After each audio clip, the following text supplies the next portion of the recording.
it's a bit of a boomerang story, really. So when I started in banking back in 2006, my portfolio was predominantly body corporate managers, working for Macquarie Bank in Sydney.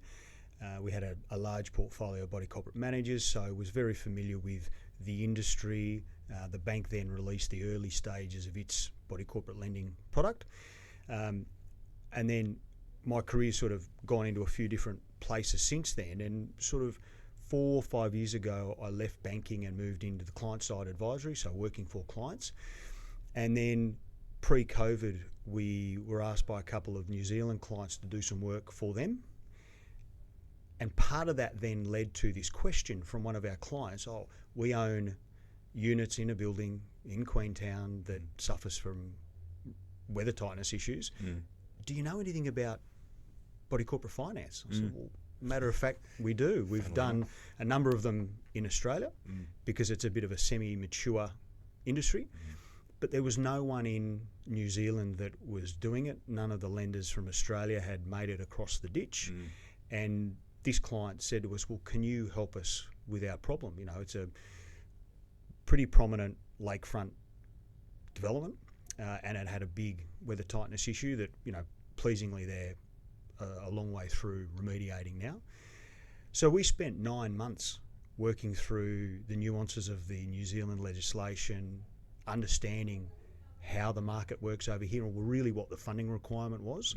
And within 9 months, we'd, you know, worked out what the funding structure had to be, identified the right capital partner to fund the deal, and had an approved facility ready to go for the body corporate in Queenstown. So it's been a bit of a long-term scenario, but it just ties in well with what we do in New Zealand, which is solving complex and unusual funding solutions around real estate. You know, we started in New Zealand trying to solve for modular development and modular construction, and we've done that, and we've done a couple of projects in that space.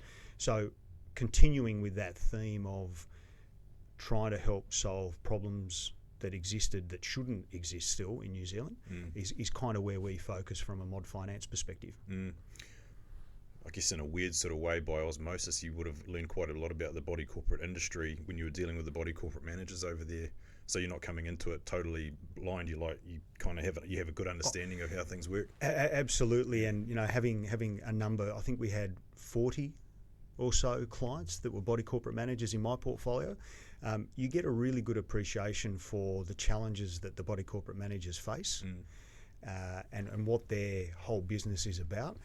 And then combining that with what we do from a mod finance perspective, which is, you know, niche real estate finance, we're able to bring those two, you know, one knowledge base and one skill set together and deliver a solution that, frankly, we were pretty surprised hadn't been developed in New Zealand up until now.